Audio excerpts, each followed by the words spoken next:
বর্তমান সময়ে একদল লোক বলছে যে আল্লাহর নবী কবর উঁচু করতে নিষেধ করেছেন এবং উঁচু কবরগুলো ভাঙতে নির্দেশ দিয়েছেন।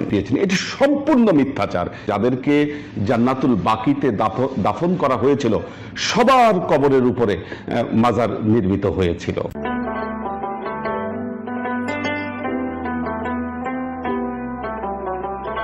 আল্লাহর নবীর ইন্তেকালের পর, চলে যাওয়ার পর আল্লাহর নবীর মাজার শরীফ যদি সেটাকে বলি, যেই জায়গা মানুষ জিয়ারত করে সেটাকে মাজার বলা হয়। আমরা আরো সম্মানের সাথে আল্লাহর নবীর মাজারকে বলি, আমরা রওজা বলি, রওজাতুন নবী, অর্থাৎ নবীর বেহেশতের বাগান এটি।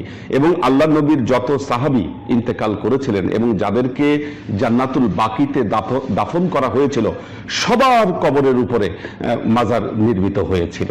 এখন বর্তমান সময়ে একদল লোক বলছে যে আল্লাহর নবী কবর উঁচু করতে নিষেধ করেছেন এবং উঁচু কবরগুলো ভাঙতে নির্দেশ দিয়েছেন। দেখুন, এখানে একটি চালাকি এবং মিথ্যাচার। সহিহ বুখারীর একটি হাদিস এসেছে এবং অন্যান্য অনেক গ্রন্থে এই হাদিসটি বর্ণিত হয়েছে, কিন্তু সহিহ বুখারীতে হাদিসটি শানে নুজুল সহ বর্ণিত হয়েছে যে মসজিদে নববীর যখন নির্মাণ কাজ চলছিল সে সময় দেখা গেল যে সেখানে কিছু ইহুদিদের কবর ছিল, যে কবরগুলো উঁচু উঁচু কবর ছিল। আল্লাহর নবী মসজিদে নববীর নির্মাণের জন্য সেই উঁচু কবরগুলোকে ভাঙার নির্দেশ দেন। এখন এই শানে নুজুল বাদ দিয়ে শুধুমাত্র আল্লাহর নবী বলেছেন যে তোমরা উঁচু কবরগুলো ভেঙে ফেলো।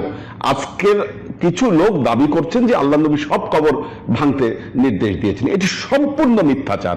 এবং আপনি জানেন যে দ্বিতীয় বিশ্বযুদ্ধের পর যখন আমাদের সৌদি আরবে যখন ওয়াহাবি মতবাদের প্রতিষ্ঠা হয়, তার আগ পর্যন্ত জান্নাতুল বাকিতে এই কবরগুলোর উপর সৌধ নির্মিত অবস্থায় ছিল।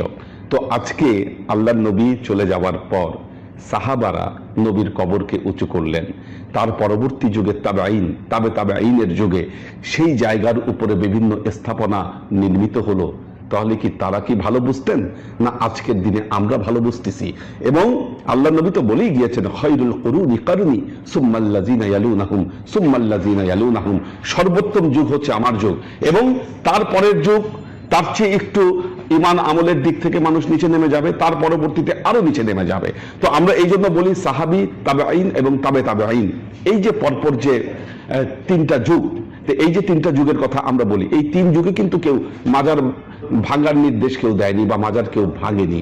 সুতরাং আজকে যারা এই মাজার ভাঙার কথা বলছেন তারা অন্যায় এবং অবৈধ একটি তিনি নির্দেশনা দিচ্ছেন, যা ইসলামে কোনোভাবেই জায়েজ নেই।